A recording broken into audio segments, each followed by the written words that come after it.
मनोज मर्चंटेंनी किती घराघरामध्ये जरी काम केलं आणि इथे जर लढून जर जिंकायचं म्हटलं तर जोपर्यंत EVM मशीन ठरवत नाही की मला जिंकवायची तोपर्यंत नाही. मी काही लोकांना असं म्हटलं ना, ते काय म्हणतात माहिती आहे काय, आम्हाला नाही रोजगार भेटला तरी चालेल, आम्हाला नाही आर्थिक फायदा झाला तरी चालेल, आमची एक पिढी संपली तरी चालेल, पण जय श्रीराम नारा जो आहे, जो आज नरेंद्र मोदींनी दिला आहे, तो आम्ही तसाच पुढे नेणार.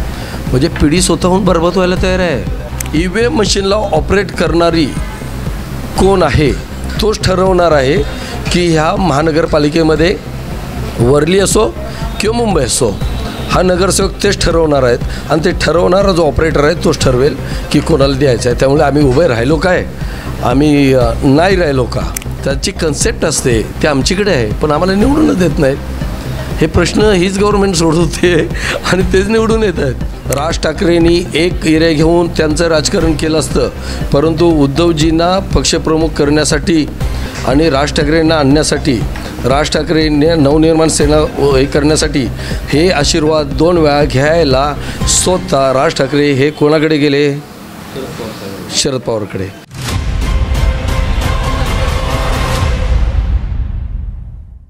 हाऊसिंग सोसायटीच्या पाण्याच्या टाक्या स्वच्छ करणारी मुंबईतील नंबर 1 कंपनी म्हणजेच लाईफलाईन सर्व्हिसेस. नमस्कार, साऊथ मुंबई न्यूजमध्ये आपलं सर्वांचं स्वागत आहे. नुकत्याच महाराष्ट्र विधानसभेच्या निवडणुका होऊन गेल्या. या विधानसभेच्या निवडणुकीनंतर या निवडणुकीच्या लागलेल्या निकालावरती अनेक प्रश्न उपस्थित झाले. वंचित बहुजन आघाडीसारख्या पक्षांनी त्याच्यावरती आक्षेप घेतला, त्याच्या EVM मशीनचा घोटाळा झाला असे आरोप होत आहेत. असे अनेक राजकीय विषय झाले, परंतु महाराष्ट्राचं राजकारण हे रसातळाला गेलं आहे असं आपण म्हणू शकतो. याचं कारण म्हणजे मोठ्या प्रमाणात झालेल्या पक्षफुटी आणि पक्ष नेतृत्वाला त्यांच्याच आमदारांनी उचलून बाजूला टाकलं, उचलून फेकलं असं काय म्हणायला हरकत नाही. अशा घटना महाराष्ट्रामध्ये घडलेल्या आहेत. या घटनांमध्ये उद्धव ठाकरे असतील, स्वतः शरद पवार साहेब असतील, यांच्याबरोबर ह्या घडलेल्या त्यांच्या पक्षफुटीच्या घटना या मोठ्या आहेत असो. परंतु असाच एक राजकीय विषय घेऊन आम्ही पुन्हा आपल्याबरोबर आलेलो आहोत. चाय पे चर्चा या सत्रामध्ये आपलं सर्वांचं स्वागत आहे. आपल्याबरोबर वंचित बहुजन आघाडीचे कार्यकर्ते, पदाधिकारी मनोजजी मर्चंटे आहेत. आपल्या वेगवेगळ्या राजकीय सामाजिक आंदोलनासाठी हे ओळखले जातात. बरीच आंदोलनं त्यांनी मुंबईभर केलेली आहेत असा त्यांचा परिचय आहे. मनोजजी, स्वागत आहे आपलं. हा सर्व विषय आपण पाहतो आहे, महाराष्ट्राचं राजकारण रसातळाला गेलं आहे असं देखील आपण म्हणतो आहे. आता पुन्हा राजकीय विषय आणि राजकीय घडामोडी चालू होतील याचं एकमेव कारण म्हणजे मुंबई महानगरपालिकेच्या येऊन ठेपलेल्या निवडणुका. कसं बघताय, काय वाटतं, निरीक्षण? चहा पण घेऊ शकता आपण, बोला. ॲक्च्युली महानगरपालिकेची निवडणुका ह्या पाहत आहेत, परंतु मला अजूनही असं वाटतं आहे की त्याच्यामध्ये आज बरंच काही राजकारण लपलेलं आहे. आणि 2017ला झालेली निवडणूक 2024पर्यंत, हे आता डिसेंबर महिन्यात संपेपर्यंत निवडणूक आयोगाने ती घेतलेली नाही. हे राजकारण फक्त महानगरपालिकेच्या निवडणुकीपुरतं नाही आहे. अशा बऱ्याचशा ठिकाणच्या निवडणुका ह्या होल्ड केल्या गेल्या. मग या तर निवडणूक आयोगाने केल्या किंवा BJP सरकारने केल्या किंवा त्याही पलीकडे जाऊन काही प्रश्न, काही याचिका कोर्टमध्ये जाऊन पडलेल्या आहेत. महानगरपालिकेची अशीच एक याचिका आहे जी कोर्टमध्ये आहे. आणि विरोधी पार्टी ज्यावेळेस आपण म्हणतो की बाबा हा नगरपालिकेचे निवडणुका घ्या, पण विरोधी पार्टी असं म्हणते आहे की ही जी महानगरपालिकेची जी काही याचिका आहे कोर्टमध्ये, त्यामुळे तिथून जोपर्यंत रिझल्ट येत नाही तोपर्यंत होणार नाही. पण हे सगळं जे तुम्ही पाहिलं, ज्या दिवशी BJP ठरवते की आम्हाला निवडणुका घ्यायच्या आहेत, त्यावेळेस ह्या सर्व याचिका ज्या आहेत त्या लगेच कोर्ट क्लिअर करायलाही सुरुवात करते. हे षडयंत्र जे आहे ना, पण हे OBCंचा विषय आहे ना. OBCसाठी निवडणुका हा OBC आरक्षणाचा विषय होता, याच्यासाठी निवडणुका मागे पुढे झाल्या. आता नुकतंच आम्ही संतोष खरात वरईचे नगरसेवक आहेत त्यांच्याशी चर्चा केलेली किंवा आपण त्यांची बातमी पण केलेली. त्यावेळेला यांचं असं म्हणणं आहे की उगाचच आमच्या शिंदे सरकारवरती किंवा भाजप सरकारवरती आरोप ठेवला जातो आहे, आम्ही काय निवडणुका थांबवल्या नाहीत. OBC आरक्षणाचा हा विषय आहे. शिवसेना ठाकरे गटाचे लोक आम्हाला बदनाम करत आहेत, असं सगळं त्यांचं म्हणणं होतं. थोडक्यात काय तुमचं म्हणणं आहे आता? ॲक्च्युअल ही जी निवडणूक आहे महानगरपालिका, ती ओबीसीच्या आरक्षणासाठी थांबवलेली नाही. ठाकरे साहेब मुख्यमंत्री असताना ज्यावेळेस निवडणूक लागत होती त्याच्यामध्ये जे रिझर्वेशन करत असताना जी फाळणी केली, म्हणजे जे वॉर्ड फोडले गेले, 227चे 236 केले, त्याची याचिका दाखल आहे. आणि ती याचिका कोणी टाकलेली आहे? तर BJP सरकारने टाकलेली आहे की हे जे वॉर्ड फोडलेले आहेत ते शिवसेना उद्धव ठाकरे यांच्या बाजूने आहेत, त्यामुळेची ती याचिका आहे. आणि ओबीसीचं जे भांडण आहे ते राजकीय आरक्षणाचं भांडणच नाही आहे. ओबीसीना ऑलरेडी रिझर्वेशनच आहे. त्यामुळे खरासाहेब ॲडव्होकेट आहेत, माझे मित्र आहेत, ते नगरसेवक राहिलेत, तर त्यांचं हे विधान चुकीचं आहे की ओबीसीमुळे ही निवडणूक जी थांबवलेली आहे हे साफ चूक आहे. ओबीसीचं रिझर्वेशन आहे. ओबीसीचं भांडण जे आहे ते जरांगे पाटलांशी आहे आणि ते ह्याच्यासाठी आहे की ओबीसीच्या ताटातलं जे आरक्षण आहे त्याच्यामध्ये ते घेऊ पाहत आहेत. आणि ओबीसी म्हणतो आहे आमचं रिझर्वेशन जे आहे ते तसंच अबाधित राहून मराठ्यांना तुम्ही कितीही टक्के द्या, आम्हाला काय प्रॉब्लेम नाही. त्यामुळे हा जो भाग आहे महानगरपालिकेचा, हा निवडणुकीचा भाग नाही आहे. निवडणुका न घेणे आणि ते रीतसर प्लॅन करून न घेणे ह्यामधला भाग आहे. त्यामुळे ही जी निवडणूक आहे ही वार्डमध्ये चेंजेस केले किंवा डिवाईड केले, वार्ड वाढवले किंवा ओबीसीच्या आरक्षणामुळे असा काही भाग नाही आहे. तर देशामध्ये राजकीय पॉलिटिकल जे नॅशनल पॉलिटिकल चाललेलं आहे त्या पॉलिटिकलचा एक भाग म्हणून मी ह्या महानगरपालिकेकडे बघतो. आणि मग नरेंद्र मोदी असतील किंवा शरद पवार असतील, राहुल गांधी असतील किंवा उद्धवजी ठाकरे साहेब असतील, ह्या सगळे जे बाब आहेत, ह्या एक राष्ट्रीय पॉलिटिकल्स जो अजेंडा BJPचा आहे, जो अजेंडा RSSचा आहे, त्याच्यावरचा हा भाग आहे. तुम्हाला तुमचा व्यवसाय वाढवायचा असेल आणि अशीच प्रसिद्धी मिळवायची असेल तर जाहिरातीसाठी आम्हाला संपर्क करा. असो, परंतु वंचित बहुजन आघाडीचं एक विशेष भाजपबरोबर हार्डवेअर आहे असं दिसतं. आणखी उठसूट तुम्ही भाजपला टार्गेट करत असता, संविधानाचा विषय असेल किंवा अजून कुठला विषय असेल, काय कारण आहे असं? आमची भाजपकडे एकच विनंती आहे. पक्ष म्हणून संविधानाने तुम्हाला मान्यता दिलेली आहे. पक्ष म्हणून लोकांची कामं करा, चांगली कामं करा. ह्या बाबतीत कुठलाही पक्ष संविधानिक जिथे रजिस्टर नोंदणी झाले त्यांनी करावं. पण त्यांनी जो घाट घातलेला आहे हिंदू राष्ट्र, हे हिंदू राष्ट्र घोषित करणं, तर बाबासाहेब आंबेडकर यांनी ज्यावेळेस देश स्वतंत्र झाला आणि लोकशाही घटना, राज्यघटना, संविधान ह्या देशाला अर्पण केलं, त्यावेळेस त्यांच्या प्रेम्बलमध्ये पहिलंच ऑप्शन असं आहे की इंडिया इज अ भारत आणि भारत इज अ इंडिया. पण मागील काही वर्षापासून जर तुम्ही पाहत असाल तर हिंदुस्तान म्हणून जो उच्चार होत चाललेला आहे, तर ह्या देशाला हिंदुस्तान म्हणून नावच नाही आहे. हिंदू राहिले म्हणजे हिंदुस्तान, मुस्लिमांची संख्या झाली तर मुस्लिमस्तान, बौद्धांची संख्या झाली तर बुद्धिस्तान. हा भाग होऊ नये म्हणून बाबासाहेब आंबेडकरांनी एक जर टायटल क्लिअर केलं की हा भारत देश आहे, India is a Bharat, Bharat is a India.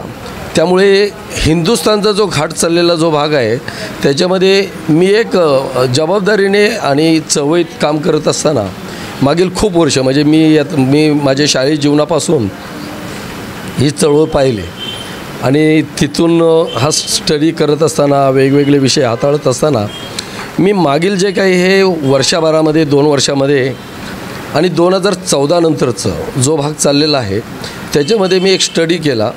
तर ह्याच्यामध्ये मला प्रामुख्याने जे नाव हिंदू राष्ट्रामध्ये एक फ्रंटला चेअर आहे तो म्हणजे नरेंद्र मोदी, जो नॅशनल फिगर घेऊन चालू आहेत. दुसरा जो चेहरा मी पाहतो आहे त्याच्यामध्ये की हिंदू राष्ट्र जे बनावं ह्याच्यासाठी नरेंद्र मोदींना रस्ता क्लिअर करून देण्याचं काम जे आहे हे शरद पवार करत आहेत. त्यामुळे हे 2 चेहरे जे आहेत ना, ह्यांनी हे राजकारण देशाभराचं जे निर्माण केलेलं आहे हिंदू राष्ट्राचं, तो महत्त्वाचा मुद्दा आहे. कोणत्याही राजकीय विश्लेषकांनी किंवा तज्ज्ञांनी ह्या गोष्टीकडे, शरद पवारांच्या ह्या दुसऱ्या भूमिकेच्या अँगलकडे कोणीच पाहिलं नाही. आम्ही ग्राउंडला काम करतो, त्यामुळे आम्हाला माहीत आहे.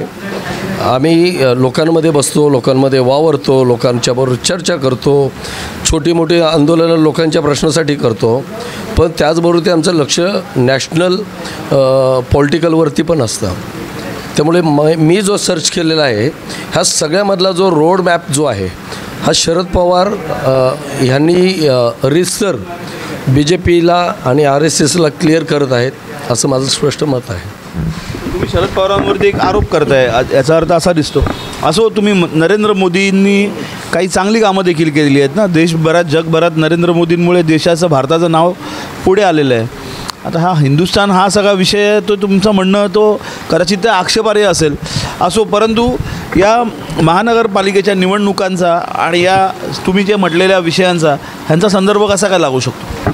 हा संदर्भ असा आहे, उद्या तुम्ही जर मला प्रश्न केलात की महानगरपालिकेमध्ये नगरसेवक कोणाचे यायचे, हे सुद्धा ठरवूनच दिलेलं जातं. आणि ठरवतं कोण?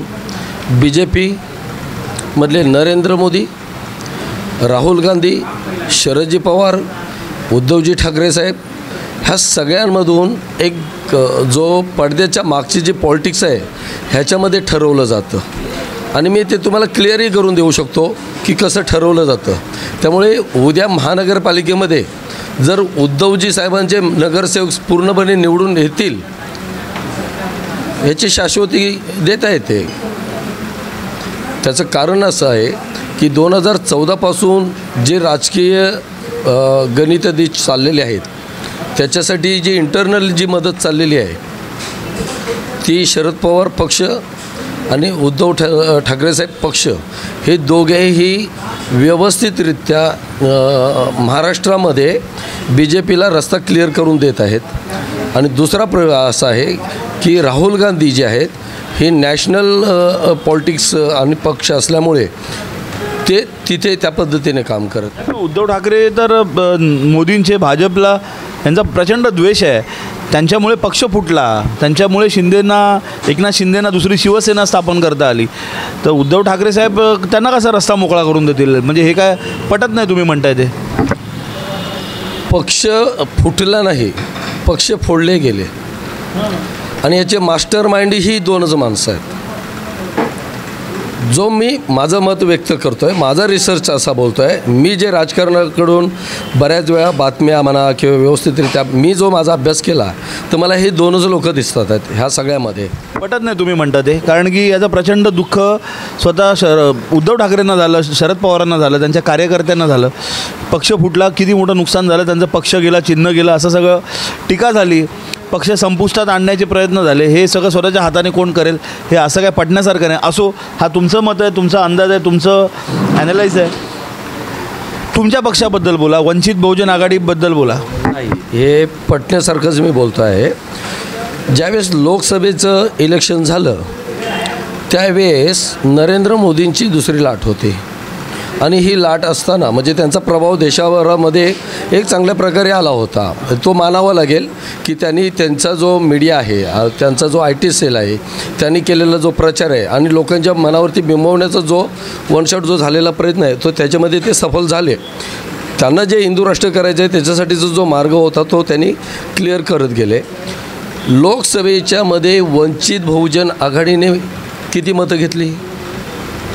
42 लाख.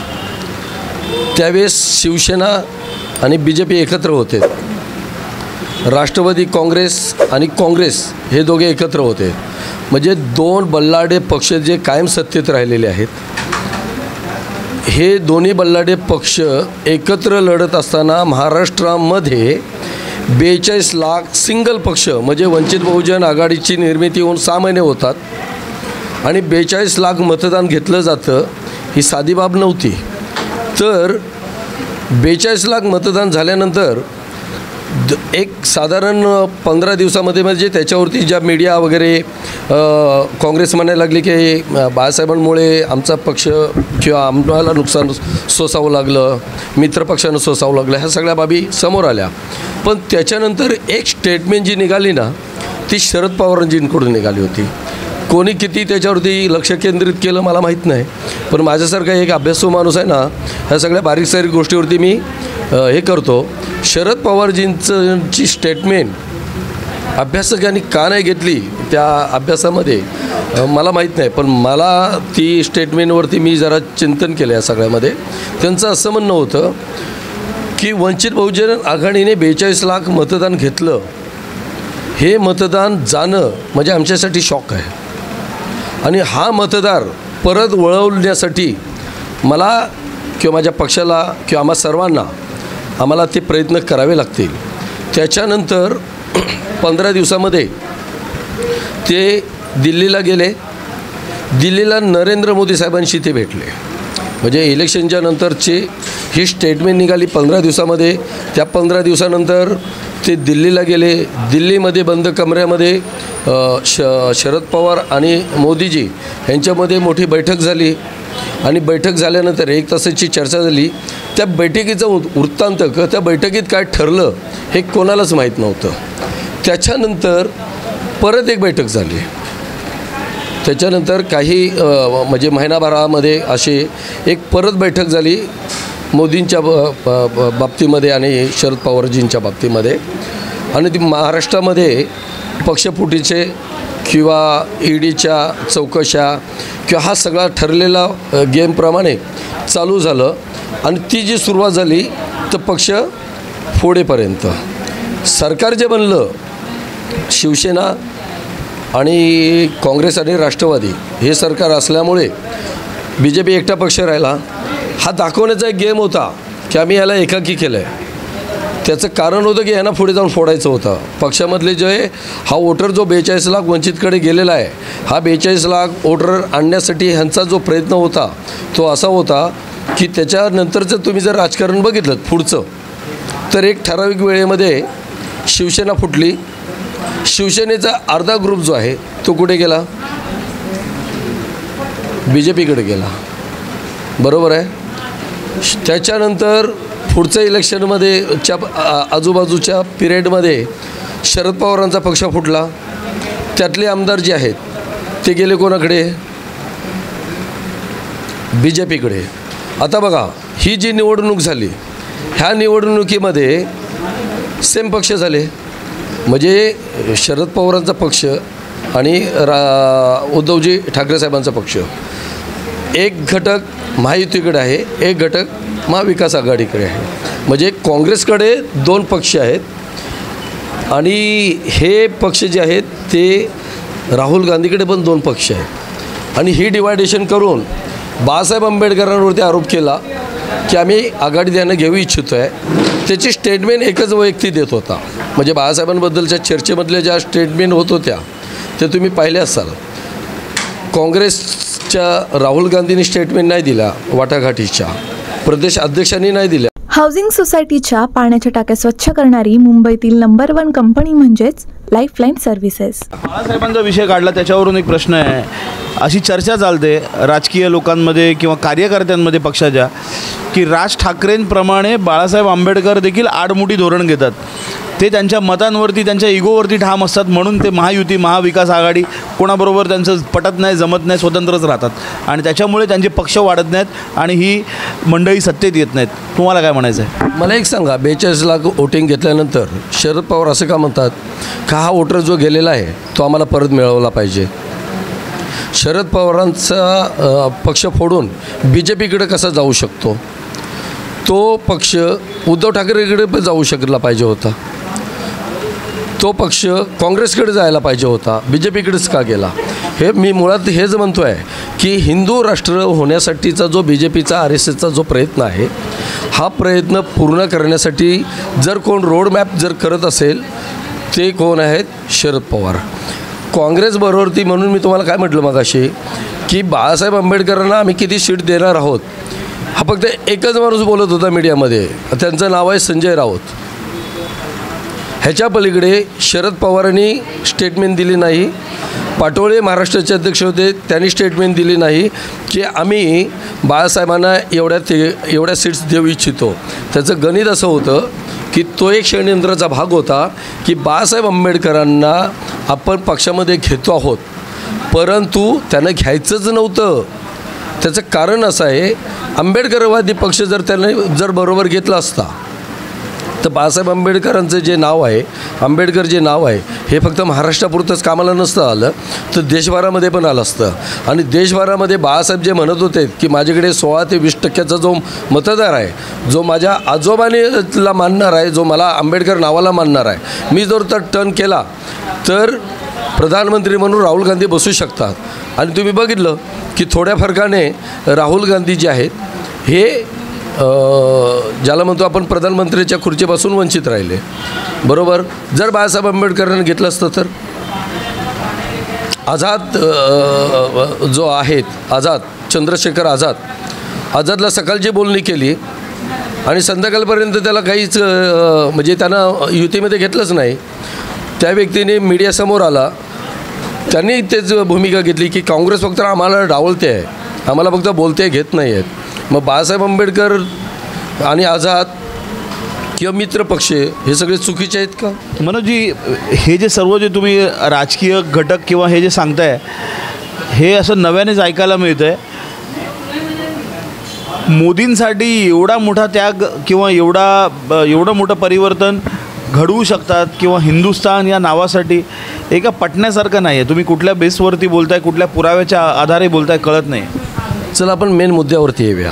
शरद पवारजी हा महाराष्ट्रातला आणि देशातला एक फिगर म्हणून बघितलं जातं पॉलिटिकली, आणि ते जिथे असतील तिथे राजकारण ते फिरवतात.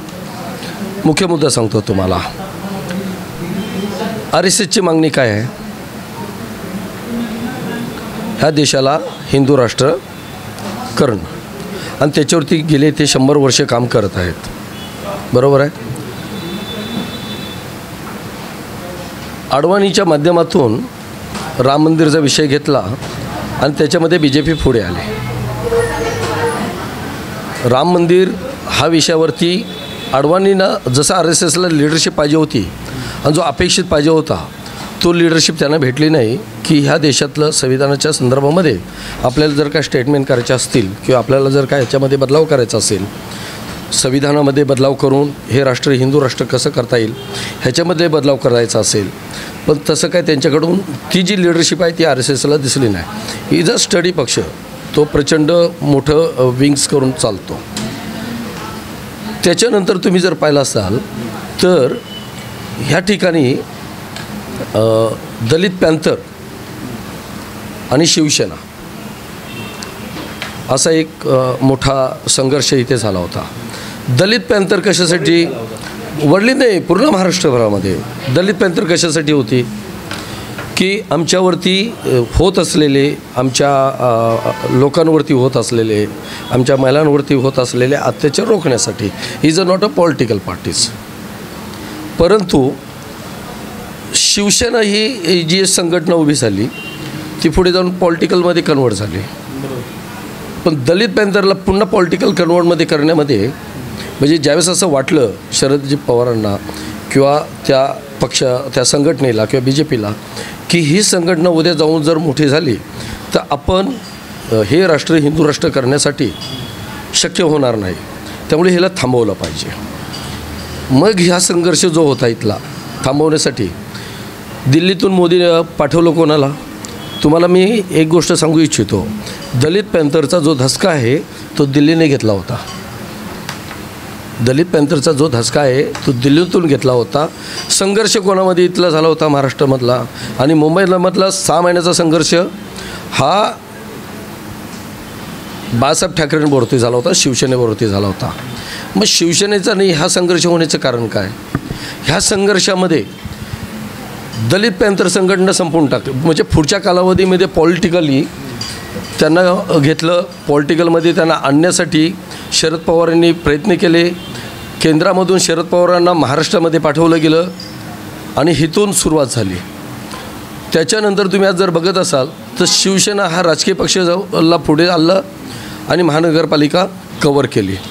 महानगरपालिका तिथून 25-30 वर्ष हे आहे. शरद पवारांनी महानगरपालिका कब्जामध्ये घेण्याचा का नाही प्रयत्न केला? इज अ नॅशनल फिगर, बरोबर की नाही?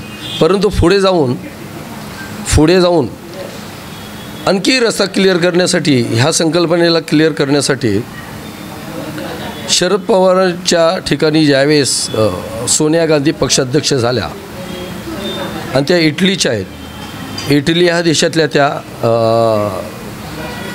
म्हणजे त्याचं नागरिकत्व किंवा तिथल्या त्या असल्यामुळे त्या ह्या देशातल्या जो बारकावे आहेत, ह्या देशातल्या जो काही जातीवादीचं राजकारण आहे हे ते करणार नाहीत. पण सांगताना काय सांगितलं, पहिली स्टेटमेंट कोणाची होती? शरद पवार पहिले नाराज कोणावरती झाले? सोनिया गांधीवरती. कारण सोनिया गांधी ह्यांना जे अपेक्षित होतं ते सोनिया गांधी करून देणार नाहीत. हा तिथूनचा प्रवास आहे, हा नरेंद्र मोदींचा किंवा हिंदू राष्ट्राचा हा आताचा प्रवास नाही आहे. पहिला प्रवास तिथून झाला, दलित पॅंथर संपवणं, त्यातले 4 लीडर बाहेर काढणं, त्यांना जिंकून आणणं, नंतर एक मंत्री रामदास आठवलेंना बनवणं, त्यानंतर बाकीच्या 4 लोकांमध्ये लावून देणं, एक लीडर काँग्रेसकडे, आणि त्याच्यामध्ये फक्त टिकले कोण? बाहेर कोण राहिले? आपल्या संघटनेचे प्रामाणिक कोण राहिले? बाळासाहेब आंबेडकर. आणि त्यानंतर मग हे सगळे लीडर जे आहेत ह्यांना वैर लावायला कोणी लावलं? पवारसाहेबांनी. की बाळासाहेब आंबेडकरांच्या बाबतीमध्ये जे हे सगळे 4 लीडर आहेत, हा नंतर संघर्ष चालू केला आणि बाळासाहेबांना पुढे आणण्याचं जो काही जो ह्यांची अडचण होती की हा व्यक्ती जो आहे हे स्वप्न आपल्याला पुरं करून देणार नाही. त्यांना माहीत होतं की हे जे आपण स्वप्न विणतो आहोत हे लगेच होणार नाही आहे, हे पुढच्या 50 वर्ष आपल्याला राजकारण करावे लागणार आहे, ह्याच्यासाठी प्रयत्न करावा लागणार आहे. आणि त्याच्यासाठी जी माणसं नेमलीत ती, त्याच्यानंतर काँग्रेसमध्ये फूट केली शरद पवारांनी आणि दिल्ली सोडलीने कुठे आले? महाराष्ट्रामध्ये आले. महाराष्ट्राच्या राजकारणामध्ये राहिलं. त्याच्यानंतर तुम्हाला मी सांगतो, ज्यावेळेस अडवाणींनी तो कांड केला, अडवाणींच्या माध्यमातून त्या कारवामधून ज्यावेळेस झाला, तो अपेक्षित जे यश पाहिजे होतं ते भेटलं नाही. RSS किंवा BJP ह्यांना हिंदू राष्ट्राच्या संकल्पनेकडे जे जायचं असेल ती त्यांना ते दिसलं नाही, म्हणजे त्यांना तो रस्ता क्लिअर दिसला नाही. मग पुढचा संकल्प कुठे होता की ज्यावेळेस गुजरातची दंगल झाली मुख्यमंत्री असताना, ज्यावेळेस त्या दंगलीमधून एक चेहरा पुढे आला, तो नरेंद्र मोदी. आणि हिंदूसाठी मी काहीही करेन, हिंदू राष्ट्रासाठी मी काही करेन, हा ज्यावेळेस आवाज आला त्यावेळेस पहिला पक्ष कुठं फुटला? पहिला नेता एक मोठा बाहेर पडला. कोण पडले? राज ठाकरे. राज ठाकरे पहिले बाहेर पडले. राज ठाकरे बाहेर पडल्यानंतर पक्ष स्थापन करण्यासाठी 2 वेळा आशीर्वाद घ्यायला कोणाकडे गेले? शरद पवारांकडे. ही सुद्धा त्यांची चाळ होती. राज ठाकरे बाहेर पडले नसते, राज ठाकरेंनी तो पक्ष सोडला नसता, राज ठाकरेंनी एक एरिया घेऊन त्यांचं राजकारण केलं असतं. परंतु उद्धवजींना पक्षप्रमुख करण्यासाठी आणि राज ठाकरेंना आणण्यासाठी, राज ठाकरेंनी नवनिर्माण सेना हे करण्यासाठी हे आशीर्वाद 2 वेळा घ्यायला स्वतः राज ठाकरे हे कोणाकडे गेले? शरद पवारकडे. चला, त्याच्यानंतर पुढे जाऊन काय केलं? मोदींच्यासाठी मोदींनी किती काम केलं आहे, मोदी कशी व्यक्ती आहेत म्हणून आपला पक्ष सोडून BJP पक्षाचा आणि मोदीचा अजेंडा देशभरामध्ये कसा तयार करायचं ह्याच्यासाठी राज ठाकरे कुठे गेले? 3 दिवसाचं मीडिया घेऊन, आपली यंत्रणा घेऊन गुजरातला गेले आणि 3 दिवस गुजरातला तळ ठोकून राहिले. त्या ठिकाणी संकल्पना तयार झाली, मोदींना पुढे आणण्याची संकल्पना. 1-1.5 महिन्यामध्ये तुम्ही बघा, हे सगळे जर एव्हिडन्स तुम्ही पकडलेत प्रत्येक पक्षातल्या मुवमेंटचे किंवा राजकीय नेत्यांच्या मुवमेंटचे, 1-1.5 महिना 15 दिवस, 1-1.5 महिना 15 दिवस असाच चर्चेचा भाग झाला आहे की तिथे गेल्यानंतर ॲक्टिव्हिटी महिन्यामध्ये 15 दिवसामध्ये किंवा 1.5 महिन्याच्या आतील झालेल्या आहेत. राज ठाकरेंनी तिथे जाऊन पहिलं नॅशनल ब्रँड जर कोणाला केलं असेल तर मोदींना. कोणाला केलं? मोदींना केलं. मोदी त्याच्यानंतर पुढे आले. 1 महिन्यानंतर 1.5 महिन्यानंतर मोदींची RSS बरोबर ते मिटिंग झाले. मोदींची RSSमध्ये मिटिंग झाल्यानंतर मग नॅशनल राजकारणाची सुरुवात झाली की आत्ता आपल्याला जो चेहरा पाहिजे होता तो भेटलेला आहे आणि त्याचा जो नॅशनल फिगर तयार करायचा होता, जो पॉलिटिकल एक मोठा लीडर्स म्हणून कट्टर हिंदुत्ववादी म्हणून नरेंद्र मोदी जो चेहरा होता तो पुढे आणण्याचा जो भाग होता तो समोर लीडर्स फेस झाला आणि त्याला मांडण्याची सुरुवात केली. आणि मग मोदींनी चांगलं गाजर दाखवून, म्हणजे तुम्हाला आम्ही 15 लाख देऊ, आम्ही तुम्हाला प्रत्येक वर्षाला रोजगाराची संख्या जी आहे त्याने 2.5 करोड लोकांना रोजगार देऊ असा एक कन्सेप्ट घेऊन आला. हा सुद्धा कन्सेप्ट त्यांचा स्टडीचाच भाग आहे. हे सगळे जे कन्सेप्ट आहेत हे एखादं काम पूर्ण करण्यासाठी जी कन्सेप्ट असतात, जे इमोशनल लोक कुठे आहेत, भावनिक आणि एक शिक्षित वर्ग, एक अभ्यासू वर्ग, एक अडाणी वर्ग, एक धर्माला मानणारा वर्ग, एक वेगवेगळ्या जातीला मानणारा वर्ग, झेंड्याला मानणारा वर्ग, इक्वल की कोणत्या ईश्वराला म्हणजे कोणत्या देवाला मानणारा वर्ग किती आहे, असं एवढं सगळं स्ट्रगल केलेलं आहे ह्या सर्वांनी. तुम्हाला तुमचा व्यवसाय वाढवायचा असेल आणि अशीच प्रसिद्धी मिळवायची असेल तर जाहिरातीसाठी आम्हाला संपर्क करा. असो मनोजी, आपल्याकडे वेळ कमी आहे. असो मनोजी, हा विषय मोठा आहे, न संपणार आहे असंच वाटायला लागलं, कारण की आपल्याकडे वेळ देखील कमी आहे. मुद्द्यावरती येतो. सुमारे 6 महिन्यापूर्वी, 6 महिन्याच्या आसपास या पिरियडमध्ये तुम्ही एक मोठं आवाहन दिलेलं, मी आदित्य ठाकरेंना वरई विधानसभेमध्ये पाडणार. त्यानंतर त्याबद्दल बरीच कुजबूज झाली, वरई विधानसभेमध्ये बरीच चर्चा झाली आणि तुमची बातमी ती चालली, तुमच्यावर टीका पण झाली. त्याच्यानंतर तुम्ही काँग्रेसमध्ये जाणार होतात, त्याच्यानंतर तुम्ही परत वंचितमध्ये आलात. तुमच्या धोरणाबद्दल प्रश्न निर्माण होतात की तुम्ही असं का करताय, मध्येच काँग्रेसमध्ये जात आहे, वंचित सोडून परत वंचितमध्ये. मग आदित्य ठाकरेंना तुम्ही पाडणार होतात, तुम्ही निवडणूक लढवणार होतात, तुम्ही आता बॅकफूटला का गेलात, काय झालं? प्रश्न असा आहे, मी क्लिअर होतो माझ्या कमिटमेंटला की आदित्यजींना आम्ही पाडणार आणि नक्कीच ती मुवमेंट झाली असती की जर मी 100% त्या ठिकाणी जर सक्रिय असतो तर ह्यावेळेस म्हणजे शिवसेनेवाल्यांनी पण असं म्हटलं नव्हतं की ते 7-8 हजाराच्या लेवलला येत असतील. आणि जर ह्या इलेक्शनमध्ये मी ॲग्रेसिव्हरित्या राहिलो असतो तर 100% झालं असतं. मुद्दा असा आहे की पॉलिटिकल काम करत असताना काही असे प्रत्येक पक्षामध्ये असे असतात की हा व्यक्ती पुढे चालला आहे की उद्या ह्याच्यामुळे हा जर प्रकार घडला तर ह्याचं नाव होईल, म्हणजे ज्याला इगो म्हटला जातो. ह्या इगोचं मी एक बळी ठरलो की बऱ्याच गोष्टीमध्ये. हा आमचा एक पक्षातला अंतर्गत विषय आहे, तो त्याबद्दल वाद नाही आहे. परंतु मी काम करत असताना मी हमेशा लढाईच्या बाजूने राहिलो.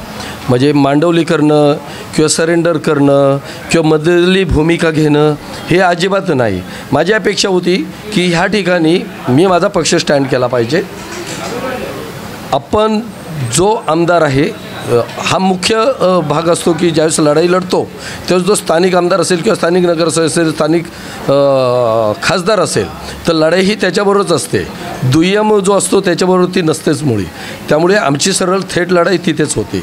पक्षातल्या काही आमच्या कार्यकर्त्यांचा जो काही एक प्रभाव होता किंवा जी काही एक अडचण होती त्याच्यामध्ये मी नाराज होतो. आणि मी त्या नाराज म्हणजे मला ते कामच करता येत नव्हतं, मला कामच करून देत नव्हते, असा एक वर्ग होता.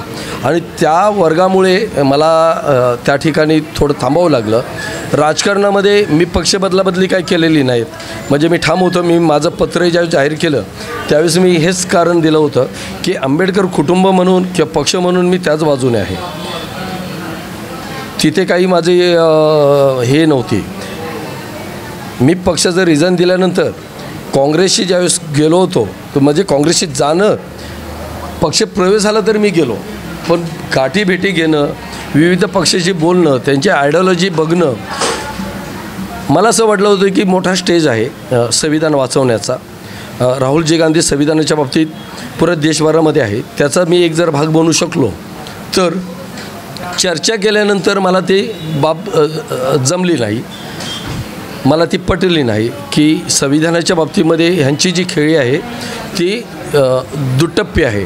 मग आपण आंबेडकरी चळवळीमधला आपला पक्षातला अंतर्गत वाद आहे, आपला पक्षातला अंतर्गत कार्यकर्ता आहे, त्याला थांबवू शकतो. नाही थांबला तर थोडे दिवस आपण थांबवू शकतो. त्यामुळे मी काँग्रेस किंवा राष्ट्रवादी किंवा इतर शिंदे गट असेल किंवा BJP हे पक्ष काही निवडले नाही. मी त्या पिरियडमध्ये मला ते थांबावं लागलं. 2 गोष्टी आहेत. लढताना जर आपल्याला कुठे थांबायचं आहे, हे जर आपल्याला जमलं नाही तर राजकीय आपला ॲक्सिडेंट होऊ शकतं. असो, हा तुमचा विषय झाला. आता वरईबद्दल बोला. महानगरपालिकेच्या निवडणुका येत आहेत. आता मोर्चे बांधणी सुरू झाली आहे. उमेदवारांच्या हालचालींना सुरुवात झालेली आहे. नवीन नवीन नावं बाहेर यायला लागलेली आहेत. रेस वाढलेली आहे. प्रत्येक पक्षात कुठे ना कुठेतरी कुजबूज चालू झालेली आहे. कसं बघता ह्या वरईकडे? आपण मुंबई तर मोठी गोष्ट आहे, मुंबईबद्दल आपण बोलूच, पण वरईबद्दल काय म्हणतात? तुम्ही पण वरईत राहता, बोला काय वाटतं वरई विधानसभेबद्दल आणि या वरईतील 7-8 नगरसेवकांच्या अनुषंगाने बोला. या जी साऊथ वॉर्डबद्दल बोला. EVM मशीनचा घोटाळा आहे हा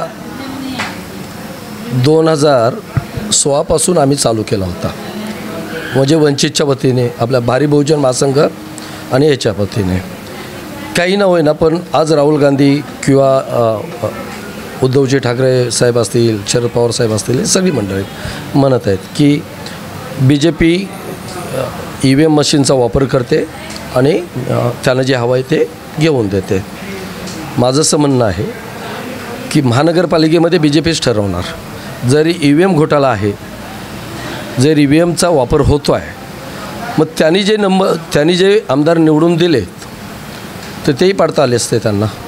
म्हणजे त्यांनी ते ठरवून दिलेत. आणि म्हणून मी मग अशी तुम्हाला काय म्हटलं की हा जो नॅशनल जो फिगर जो हिंदू राष्ट्राचा जो चाललेला आहे, शरद पवार हे सुद्धा हिंदूच आहेत. राहुल गांधी यांना तर जानवा घालावी लागली आणि त्यांना तर दाखवावं लागलं प्रचारात की मी जानवेदारी हिंदू आहे. उद्धवजी ठाकरे साहेबांचं आत्ताची परवाची स्टेटमेंट जर बघितली तर गर्व से कहूँ मैं हिंदू आहे, हिंदूसाठी मी काही करेन.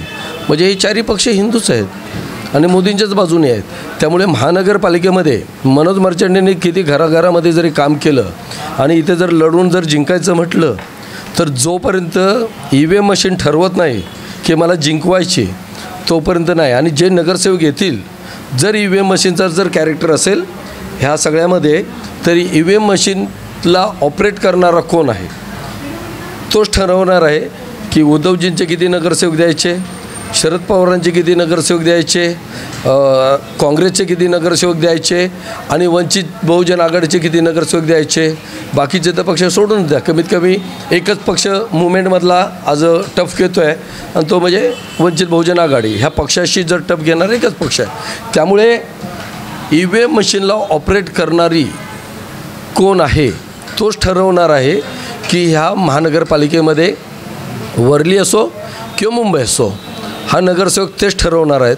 आणि ते ठरवणारा जो ऑपरेटर आहे तोच ठरवेल की कोणाला द्यायचं आहे. त्यामुळे आम्ही उभे राहिलो काय, आम्ही नाही राहिलो का, आम्ही फक्त उभे राहतो आहे ह्याच्यासाठी की चळवळ जिवंत असली पाहिजे. चळवळीतले काम करत असताना लोकांचे जे प्रश्न आहेत ते आम्ही रोडवरतीच सॉल्व करण्यासाठी उभे आहोत. ज्या वेळेस एकटा जाऊन महानगरपालिकेमध्ये बोंबडण्यापेक्षा 227 मधला एक जर नगरसेवक गेला तर त्याचं कोण तिथं ऐकणार आहे. त्याच्यापेक्षा जर मनोज मर्चंटे वर्लीमध्ये जर इथं उभा राहून जर एक आंदोलन केलं तर 5-10 हजार लोक घेऊन, 500 लोक घेऊन किंवा 100 लोक घेऊन, नाही झाले तरी एकटा जरी लढला तरीसुद्धा लोकांना न्याय मिळवून देऊ शकतो. वंचित बहुजन आघाडी सध्या तेच काम करते की लोकांचे प्रश्न सोडवण्यासाठी ह्या भूमिकेत आहे की लोकांच्या बाजूने असलं पाहिजे. एक प्रतिनिधी लढणं की एक प्रतिनिधित्व करून लाखो लोकांना घेऊन लाखो लोकांचे प्रश्न सॉल्व करणं. एक महत्त्वाचा प्रश्न, वंचित बहुजन आघाडीचा छुपा अजेंडा आहे का? हिंदू विरोधी हा छुपा अजेंडा आता वंचित बहुजन आघाडीने सुरू केला आहे का? काय म्हणायचं आहे तुम्हाला? आमचा हा बघा, बाबासाहेब आंबेडकरांनी जी राज्यघटना दिलेली आहे आणि त्याच्यामध्ये सर्व धर्म, सर्व जाती, सर्व त्या जी संस्कृती आहे, ह्या संस्कृतीला डॉक्टर बाबासाहेब आंबेडकरांनी आपल्या संविधानामध्ये बसवलेलं आहे. संविधान जर बरोबर आहे, संविधानाने सर्वांना स्वातंत्र्य दिलेलं आहे. आमचं एवढंच म्हणणं आहे की संविधानाने दिलेल्यामधलं तुम्ही काही बदल करू नका. पुन्हा तो जातीवाद, जो धर्म आणि जो जातीवाद होता तो बाबासाहेबांनी क्लिअर केलेला आहे संविधानाच्या माध्यमातून, तुम्ही तो वाढवला नाही पाहिजे, तुम्ही तो जोपासला नाही पाहिजे. आम्ही बाबासाहेब एकही म्हटले की मी हिंदूला हिंदू मानेन बंधू, हिंदूला हिंदू मानेन बंधू, पण हिंदू म्हणून नाही मरणार. त्यांची कन्सेप्ट वेगळी होती की जर मी हिंदूच राहिलो तर माझ्या येणाऱ्या पुढच्या पिढीला हे लोक सतावतच राहणार आणि त्यांनी बौद्ध धर्म स्वीकारला. आज आमची प्रगती आहे, त्याच्यामध्ये आम्ही आज बोलणारे निघालो, लीड करणारे लीडर्स निघालो आहे, डॉक्टर्स निघालो, आमची तरक्की झाली त्या सगळ्यामध्ये. पण हिंदूला आम्ही आजही हिंदू म्हणून मानतो आहोत. तुम्ही एक गोष्ट बघितलीत का, जर तुम्ही असं म्हणत असाल तो ओबीसीच्या आंदोलनासाठी ओबीसीला मिळण्यासाठी बाबासाहेबांचा नातूच बाळासाहेब आंबेडकरच उतरले. धनगर समाजाला पडळकर आता तिकडे गेलेत कुठे, BJPच्या बाजूला. त्याचं पहिल्या आंदोलनाला आणि त्यांच्या आरक्षणाला सपोर्ट देणारे किंवा त्याला स्टेजवरती आणणारे, त्याला मैदानामध्ये आणणारे, तो विषय ठाम मांडणारे, ते नेतृत्व करणारे कोण, बाळासाहेब आंबेडकर. परत मराठ्यांच्या आंदोलनासाठी जरांगे पाटील ज्यावेळेस ज्या ठिकाणी उभे राहिले ते हे सगळे हिंदूच आहेत ना, हा सगळे हिंदूच जाती आहेत ना. कोण उभे राहिले जरांगेच्या पाटील यांच्या बाजूने, बाळासाहेब आंबेडकर म्हणजे बाबासाहेबांचेच नातू. परत एकदा सांगतो, लॉकडाऊनमध्ये ज्यावेळेस पुजारी वर्ग जो आहे ह्याचं पोटपाणी बंद झालं होतं, कारण त्यांना नोकऱ्या नाही आहेत, त्यांना अन्नपाण्यापासून त्यांचं वंचित झाले होते. अशा लॉकडाऊनमध्ये स्वतःवरती FIR झालं तरी चालेल, पण त्यांचं पोट चालू झालं पाहिजे. ज्या लोकांची आस्था आहे, जे मानसिकरित्या स्ट्रगल व्हायला पाहिजे, तो हिंदू धर्म पुन्हा मंदिरामध्ये गेला पाहिजे. म्हणून आंदोलन घेणारे कोण होते, बाळासाहेब आंबेडकर म्हणजेच वंचित बहुजन आघाडी. आता वंचित बहुजन आघाडीच्या वतीने ज्या वेळेस हिंदूंचे प्रश्न आणले ते कोण होते, बाळासाहेब आंबेडकर इज बाबासाहेब आंबेडकरांचे नातू. तुमचे नरेंद्र मोदींनी नाही केलं, अमित शहाने नाही केलं, पुन्हा सांगतो तुमचे उद्धवजी ठाकरे साहेबांनी नाही केलं. आता जानवे घालून जे फिरत आहेत ना राहुल गांधी, त्यांनी नाही केलं. कोणी केलं, शरद पवार आता जाऊन देवळाच्या समोर हात जोडून दाखवतात मी पण हिंदू आहे म्हणून. नाही केलं. हे सगळे हिंदू राष्ट्रासाठी निर्मितीसाठी आहेत.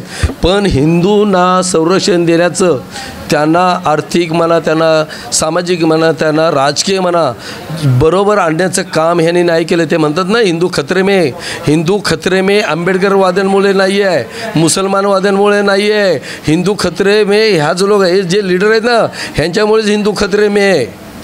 मला एक सांगा, हा आरोप कसा तुम्ही करू शकता की एवढं सगळं तुम्ही चॅनलवाले एवढं सगळं असताना समोर की प्रत्येक हिंदूच्या प्रश्नासाठी बाळासाहेब आंबेडकर उतरले. वंचित बहुजन आघाडी आजही हिंदूंच्याच बाजूने. आरोप नाही केला, प्रश्न विचारला. असो, हा विषय चालू राहणार, नेवर एंडेड. महत्त्वाचा विषय पुन्हा सांगतो. आपण एक म्हणावं ना, सर्वसामान्य माणसाच्या मनातला एक साधा आणि बेसिक प्रश्न आहे. ह्या नगरपालिकेच्या आता निवडणुका येतात. सर्वसामान्य लोकांची कुजबूज होते, हास्यास्पद आहे, हसण्यासारखा विषय आहे. हे नगरसेवक म्हणून उभे राहिलेले जे उमेदवार आहेत, हे नगरसेवक म्हणून निवडून येतात. कोणी असू दे, आपण कुठल्या पक्षाच्या विरोधात बोलत नाही आहे, कुठल्या व्यक्तीच्या विरोधात बोलत नाही आहे. आणि सर्वसामान्य तो कार्यकर्ता असतो, टू व्हीलरवरून फिरणारा, टॅक्सी रिक्षाने फिरणारा. नंतर त्यांच्याकडे मोठ्या मोठ्या गाड्या येतात, त्यांची मोठी प्रॉपर्टी बनते आणि मग त्यांचा तो सगळा एकदम थाटमाट बनतो. आणि असंही म्हटलं जातं पुढच्या कितीतरी पिढ्यापासून खातील एवढा त्यांच्याकडे गडगंज पैसा येतो. मुंबई महानगरपालिका एवढी श्रीमंत आहे, खरोखर एवढी श्रीमंत आहे का? आणि मग सर्वसामान्यांचं ह्याच्यात नुकसान होतं आहे का? तुमची न्यूट्रल प्रतिक्रिया पाहिजे. तुम्ही पण एक राजकीय व्यक्ती आहात, तुम्हाला पण महत्त्वाकांक्षा आहे, तुम्हाला पण नगरसेवक व्हायचं आहे, तरी देखील तुम्हाला हा प्रश्न विचारतो आहे. सांगा. एक साधी बाब समजून घ्या. एवढ्या वर्षी जे नगरसेवक झाले आणि ज्यावेळेस नगरसेवक असताना तो इथून तिथून कर्ज घेऊन तर नगरसेवक लढत असतो. आणि ज्यावेळेस तो गाड्यांपासूनचा प्रवास चालू होतो तो बंगल्यापर्यंत, आणि बंगल्यापर्यंतचा प्रवास तो रिसॉर्टपर्यंतचा, म्हणजे त्याचे स्वतःचे रिसॉर्ट्स आणि संपत्तीमध्ये वाढ. मुंबईचा कुठला नगरसेवक झाला का असा? चळवळीतला कुठला? बरं, चळवळीतला एखादा नगरसेवक झाला तो कधी गडगंज श्रीमंत झाला का? अजिबात नाही. राष्ट्रवादी, काँग्रेस, शिवसेना आणि BJP हे चारही पक्ष कॉर्पोरेट पक्ष आहेत, इंडस्ट्रीयल पक्ष आहेत. ते त्यांचा तेच काम करणार. परंतु बाबासाहेबांच्या विचारावरती ज्याला मुवमेंटचा, ज्याला चळवळीचे पक्ष म्हणतात, आम्ही कुठल्या पक्षाविषयी विशिष्ट बोलत नाही आहे. आमचा प्रश्न असा आहे की त्या प्रवृत्तीबद्दलचा आहे, करप्शनबद्दलचा आहे आणि संपत्तीचा, पैशाचा मोह या विषयाबद्दलचा आहे. सर्वसामान्यांना न्याय कसा मिळणार? सर्वसामान्यांच्या मनातला प्रश्न हा विचारला आहे. कुठल्या पक्षाला आरोप करण्यासाठी हा प्रश्न नाही आहे. माझं म्हणणं हेच होतं, जे इंडस्ट्रीयल पक्ष आहेत ते काळाबाजार करणारच ना. जे कमर्शियल पक्ष आहेत ते काळाबाजार करणारच ना. लोकांनी जर ज्यांना निवडूनच त्यांना इंडस्ट्रियल पक्षांनी दिले तर ते काय करणार? ते कमिशन घेणार, ते टेंडरमध्ये आपलं सहभाग ठेवणार, टेंडर आपल्या लोकांना मिळावं अशा बाजूने बघणार. आता तुम्ही मला सांगा, महानगरपालिकेमध्ये शिवसेना 25 ते 30 वर्षे राहिले, बरोबर आहे की नाही? महानगरपालिकेची टेंडर कोणाची आहेत? मला दाखवा. मराठी लोक टेंडरमध्ये किती आहेत? का तिथे टेंडरमध्ये गुजराती लोक आहेत? टेंडरची एक लॉबी गुजरातींची का आहे? टेंडरमध्ये एक लॉबी UP आणि बिहारची का आहे? मराठी अधिकारी आहे, टेंडर त्यांना कसं काय जातं? महाराष्ट्रामधील मराठी माणूस तेवढा टेंडर भरण्याच्या लायक नाही का? हा ठरलेलं कॉर्पोरेट आहेत की तुम्ही टेंडर कोणी घेतलं पाहिजे. हा जर ठिकाणी मुवमेंटचा पक्ष जर उभा राहिला, म्हणून मी तुम्हाला काय म्हटलं की पक्षाचे आरोप नाही आहेत. पक्षाला तुम्ही कुठल्या निवडून देताय? तुम्ही देताना निवडून कोणाला देता? पक्षाला बघून देता ना. ज्या दिवशी मनुष्याला बघून निवडून देतील त्यावेळेस माझ्यासारखं पण नगरसेवक होईल. मनोज मर्चंटेंनी ज्यावेळेस 2007 ते 2008ला वर्लीमधून राजकारण चालू केलं, अधिकृतरित्या मी पक्षाच्या तालुका अध्यक्षपदी 2009ला आलो. माझ्याकडे गाड्या नाही आहेत, माझं घर बंगला नाही आहे, माझी गावची प्रॉपर्टी नाही, माझं बँक बॅलन्स तुम्ही तपासा का नाही आहे? हे ठरवलं पाहिजे कोणी? लोकांनी ठरवलं पाहिजे, मतदारांनी ठरवलं पाहिजे ना. आमचं भांडणच त्या लोकांशी आहे की जो माणूस तुमच्यासाठी सतत लढतो आहे, जो सतत तुमच्याबरोबर ते राहतो आहे, त्याला 5 वर्षात तुम्ही बाजूला फेकता आणि कॉर्पोरेटच्या पक्षाने तुम्ही निवडून देता. त्यामुळे तुमचे हाल ते तसेच होणार आहेत. हे लुटणार. पैसा येतो कुठून, कशा पद्धतीने येतो, त्याची मोडस ऑपरेंडी सांगा, म्हणजे त्याची सिस्टम सांगा, हे लोकांनाही कळू द्या. आतल्या गोष्टी सांगा. लोक आता सज्ञान झाले पाहिजेत असं माझं म्हणणं आहे. सांगा. पण येतो कोणाकडे? नगरसेवकाच्याकडे. नगरसेवक आपली कामं देतात. टेंडर कोणाकडे असतं? जोपर्यंत नगरसेवक सही नाही करत टेंडर तिकडे जात नाही. कामं देण्याचं कामच कोणाचं असतं? नगरसेवकाचं असतं. नगरसेवक का नाही विचारत जाब की बाबा हाच कॉन्ट्रॅक्टरला वारंवार का मिळतं काम? एकाच कॉन्ट्रॅक्टरला वारंवार काम कसं मिळतं माझ्या इच्छा ठिकाणी? बरं, तो कॉन्ट्रॅक्टर वारंवार नगरसेवकाच्या केबिनमध्ये काय करत असतो? कॉन्ट्रॅक्टरीचा पार्ट वेगळा. हे टेंडर झालं, काम मिळालं, निघाला, बाजूला झाला. किती ह्याच्यात काय पर्सेंटेज आहे? तसं असे देखील बऱ्याचदा बातम्या येतात, चर्चा येतात. टक्केवारी, त्याचं वर्गवारी कशी होते? कुठपासून कोणापर्यंत कसे पैसे पोचले जातात, कसे वाटले जातात? सांगा. ह्या एक संशोधनाचा भाग आहे, हा क्राईमचा भाग आहे, हा पोलिसांचा भाग आहे. हा पोलिसांचा भाग आहे की ज्या ठिकाणी फंडच्या बाबतीमध्ये जर कायम होत असेल, एखाद्या व्यक्तीकडून पैसे घेतले जात असतील, याला खंडणी म्हटलं जातं. म्हणजे एखादं जर कॉन्ट्रॅक्ट कमिशन म्हटलं जातं, ते स्वखुशीने देत आहेत. आता खंडणी हा वेगळा भाग आहे. त्या कॉन्ट्रॅक्टरला कॉन्ट्रॅक्ट मिळण्यासाठी त्याला नगरसेवकाला पाठवावं लागतं, त्याला अधिकाऱ्यांना पाठवावं लागतं. मी त्या चैनबद्दल बोलतो आहे, वरवर माहिती आहे. डिटेलमध्ये तुम्ही सांगा. डिटेल्समध्ये जर जायचं झालं तर ही जी बाब आहे, मी पुन्हा एकदा सांगेन, हा क्राईमचा भाग आहे. एकही नगरसेवक किंवा आमदार खासदाराचे आर्थिक जी बाब आहे ही कुठल्या एजन्सीने तपासली का? हाऊसिंग सोसायटीच्या पाण्याच्या टाक्या स्वच्छ करणारी मुंबईतील नंबर 1 कंपनी म्हणजेच लाईफलाईन सर्व्हिसेस. चालू आहेत ना ईडी बीडी, हे सगळे बाहेर येतात ना. अँटी करप्शन, एवढी मालमत्ता कुठून आली, इन्कम टॅक्स, CBI, हे सगळे विषय तर लागलेच आहेत ना मोठ्या मोठ्या नेत्यांच्या मागे. ईडी जी लावली ही सुद्धा हिंदू राष्ट्र करण्यासाठी त्यांना अपेक्षित असलेला जो भाग आहे त्याचाच एक भाग आहे. हे सगळे जेवढे ईडी लावलेले सगळे पक्षातले पदाधिकारी म्हणजे जे आमदार खासदार आहेत हे सगळे आज BJPकडे आहेत. गव्हर्मेंट कोणाची आहे? BJPची आहे. BJPच्या गव्हर्मेंटच्या अंतर्गतमध्ये ह्या सगळ्या संस्था काम करतात. जरी स्वायत्त असली तरी पण कंट्रोल इज प्रधानमंत्री. त्यामुळे हा जो भाग आहे ना, हा लोकांनी ठरवला पाहिजे. बघा, ज्याला छापायचं तो छापतो आहे, ज्याला काळाबाजार करायचा तो काढतो आहे, जो भेटला तो चोर. ते सिस्टमबद्दल बोलून मला काय, मी ते सिद्ध करू शकणार नाही. म्हणजे जी गोष्ट आपण सिद्ध करू शकणार नाही, पण एक गोष्ट सिद्ध करू शकतो की कर्जबाजारी मनुष्य बँक बॅलन्स आणि बंगल्यामध्ये जातो त्यावेळेस त्याची काही कंपनी आहे का हे तपासायला पाहिजे. लोकांनी तपासलं पाहिजे, मतदारांनी तपासलं पाहिजे. मतदारांना माझं हे आव्हान आहे की तुम्ही नगरसेवक निवडून देत असताना जे इंडस्ट्रियल पक्ष आहेत त्यांना निवडून देता, तुम्ही जे मुवमेंटचे पक्ष आहेत, चवीचे आहेत, त्यांना जर दिलं तर हा भाग थांबेल. नाही, हा प्रश्न विचारण्याचं तात्पर्य असं की नाक्यावरती चर्चा असते. काल मी ट्रेनमधून येत असताना देखील असंच चर्चा आली. कल तक तो उसके पास कुछ नहीं था, अभी वो चुन के आया, फिर उसके पास इतना सब आ गया, गाड़ी आया, बड़ा सब हो गया, ये हो गया, वो हो गया, फॉरेन ट्रिप करते उसके बच्चे लोग, ये वो, हे अशा सगळ्या गोष्टी ऐकायला येत असतात. सर्वसामान्य मतदारांचे कुठेतरी त्यांना असं वाटतं की आमच्यासाठी कामं जास्त झाली पाहिजेत. शेवटी हे निवडून आलेले जे आहेत आणि हे जे सगळा भ्रष्टाचार होतो हा शेवटी टॅक्स रुपी जनतेचा पैसा आहे 100%. आणि त्याचा कुठेतरी दुरुपयोग होतो आहे. आणि हे सर्वश्रुत आहे. परंतु ह्या चेनबद्दल अनेकदा खुलासे झालेले आहेत इतर माध्यमांच्या माध्यमातून. आपण काय पहिल्यांदाच हा विषय बोलत नाही आहे, अनेकदा याबाबत गोष्टी बाहेर आलेल्या आहेत. असो मनोजजी, एक गोष्ट सांगू का, जे 5 वर्ष म्हणतात मतदान तेच देतात त्यांना ना, मग बोलून काय फायदा आहे. बाळासाहेब आंबेडकरांच्यावरती ईडीच्या चौकशीची ससेमिरा लावण्याचा प्रयत्न नरेंद्र मोदींनी केला होता. माटुंग्याचे पोलीस 8-10 पोलिसांची टीम बाळासाहेबांच्या पाठी लागली होती. बऱ्याचशा ठिकाणी त्यांना गोत्यात आणण्याचा प्रयत्न केला होता. का नाही त्यांची संपत्ती भेटली? त्यांची संपत्ती का नाही भेटली? का काँग्रेस, राष्ट्रवादी, शिवसेना, BJPचेच लोक भेटतात त्याच्यामध्ये? मी पुन्हा एकदा सांगतो तुम्हाला की लोकांनी हा भाग समजला पाहिजे की जर मला त्यांना भ्रष्टाचारापासून रोखायचं असेल तर ह्या पक्षानं पहिलं रोखावं लागेल. त्या पक्षानं रोखायचं असेल तर त्यांचे प्रतिनिधी निवडून देण्याचं बंद केलं पाहिजे. आज बाळासाहेब आंबेडकरांच्या पक्षातले सगळे कार्यकर्ते बघा ना, आम्हाला जर एक आंदोलन करायचं असेल तर वर्गणीतून करावं लागतं. आम्ही शिवाजी पार्कची जी सभा घेतली ना साहेब, तीसुद्धा कार्यकर्त्यांनी 5-5 हजार 2-2 हजार देऊन सभा झाली. लोकांच्या सभा बघा ना तुम्ही, एवढा पैसा येतो कुठून? पण हे लोकांनीच विचार केला पाहिजे, मतदारांनी विचार केला पाहिजे. मी जर चांगला व्यक्ती निवडून दिला तर तुम्हाला चांगलं अपेक्षित काम मिळेल ना. तुमचे आज गटर, वॉटर मीटर 80 वर्षापासून तिथेच पडलेले आहेत. अरे ज्याला आपण म्हणतो ना की गटर वॉटर मीटरमध्ये 80 वर्ष आम्ही त्याच मुद्द्यावर लढतो आहोत. केवढं मोठं दुर्दैव आहे देशाचं. आमच्यासारखा जर प्रतिनिधी जर गेला ना तर ही वॉटर गटर मीटरचं असे प्रश्न सॉल्व होतील ना की ज्याला टेक्निकल प्रॉब्लेम सॉल्व होतील.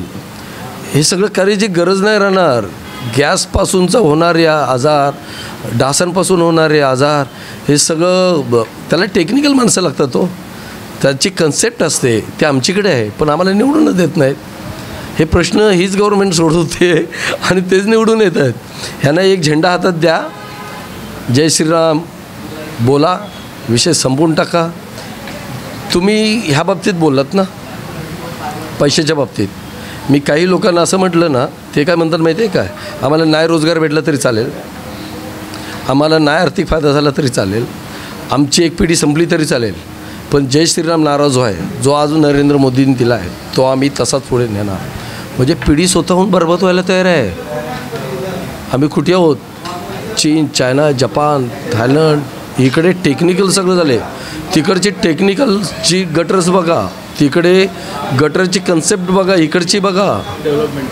ही डेव्हलपमेंट जी आहे ही टेक्निकल डेव्हलपमेंट आहे. ही कन्सेप्ट इकडे राबवलेच नाही. ही टेक्निकल कन्सेप्ट राबवणारा अभ्यासू व्यक्ती असला पाहिजे. आणि अभ्यासू व्यक्ती जे आहे ते बाळासाहेब आंबेडकरांनी आतापर्यंत सगळे जेवढे उमेदवार उभे केलेत ते बघा ना तुम्ही. त्या विषयाचा तो तज्ज्ञ माणूस. ग्राउंडमध्ये जरी अशिक्षित असला तर तो नेमका वर्क जर त्यांनी चांगला केला असेल तर त्याला दिलं आहे. म्हणजे त्याला समज आहे त्याला करायचं काय. कन्सेप्ट बनवून दिली जाते, इथे कन्सेप्टचा स्वीकारच होत नाही आहे. असो, राजकीय पक्ष, राजकीय कार्यकर्ते आपापल्या पक्षाच्या नेत्याची बाजू मांडतात. तुम्ही देखील तशीच मांडताय. हे मनोज मर्चंडे होते. चाय पे चर्चा या राजकीय विषयाची आपण विस्तृत चर्चा केली. मी माझ्या पक्षाची बाजू नाही मांडत आहे. परत एकदा आपलं मला ज्यावेळेस तुम्ही काय सर्वच कार्यकर्ते मांडत असतात. ज्यावेळेस मला असं वाटलं की संविधान वाचवण्यासाठी एक मोठा स्टेज असला पाहिजे किंवा कार्यकर्ते मला तो पक्ष वाढवण्यासाठी, म्हणजे वंचित बहुजन आघाडी पक्षच वाढवण्यासाठी मला जो काही एक ठराविक माझ्या पक्षामध्ये असलेला ग्रुप मला काम नाही करून देत, मी लगेच तिथे रिझाईन केलं ना. त्यामुळे पक्ष वाढवणं आणि तो कन्सेप्टचा पक्ष वाढवणं ह्याच्या बाजूने मी जरूर आहे. परंतु मला असं वाटलं की काँग्रेस दुटुबी भूमिका संविधानाबद्दल घेते तर मी रिव्हर्सही झालो ना. मी फक्त मिटिंग केली सोडून दिला ते विषय. असो, मनोजजी राजकीय व्यक्ती आहेत, राजकीय स्टेटमेंट्स इकडे चाललेले आहेत. ही मुलाखत चाय पे चर्चा अशा वेगवेगळ्या राजकीय पदाधिकाऱ्यांच्या कार्यकर्त्यांच्या मुलाखतीचं सदर आपण चालू ठेवणार आहोत. वरईत आपण कृष्णा हॉटेलमध्ये बसलेलो. त्या कृष्णा हॉटेलचे देखील आभार मानायला पाहिजेत मनोजी. माझे चांगले मित्र आहेत कृष्णा हॉटेलवाले. त्यांचं एकच म्हणणं आहे की मनोज तू ज्यावेळेस कितीही मोठा झालास तरी ह्या हॉटेलला विसरू नको, कारण माझं ऑफिसच हे आहे समजा. त्या व्यक्तीने सतत मला सहकार्य केलं. कृष्णा हॉटेल हे वरळी जिजामाता नगर बसस्टॉपच्या बाजूला आहे. एक मोठ्या घरातील ती व्यक्ती आहे, परंतु मी त्यांच्या बाजूने जर बघितलं, त्या मालकांच्या बाजूने जर बघितलं की ते चळवळीला मानणार आहेत, ते लोकशाहीला मानणार आहेत, ते संविधानाला मानणार आहेत आणि मुवमेंटला मानणार आहेत. आणि त्यांचं असं म्हणणं आहे की जो माणूस खरोखरच ग्रासरूटला काम करतो आहे त्याने जर माझ्या टेबलचा वापर जर लोकांच्या कामासाठी करत असेल तर नक्कीच, आणि ते वारंवार मला इथे टेबल अवेलेबल करून देतात. मी तर कृष्णा हॉटेलचं माझ्यावरती माझे कृष्णा हॉटेलचं प्रमोशन आपण थांबूया. हे राजकीय चर्चा होती. हे येणाऱ्या महानगरपालिकेबद्दल आपण चर्चा केलेली आहे. मनोज मर्चंडे होते, बोलायला काय ऐकत नाहीत मनोजजी. कॅमेरा पर्सन आयुष लोकरेसह मी अभिषेक शिंदे, साऊथ मुंबई न्यूज, चेहरा मुंबईचा.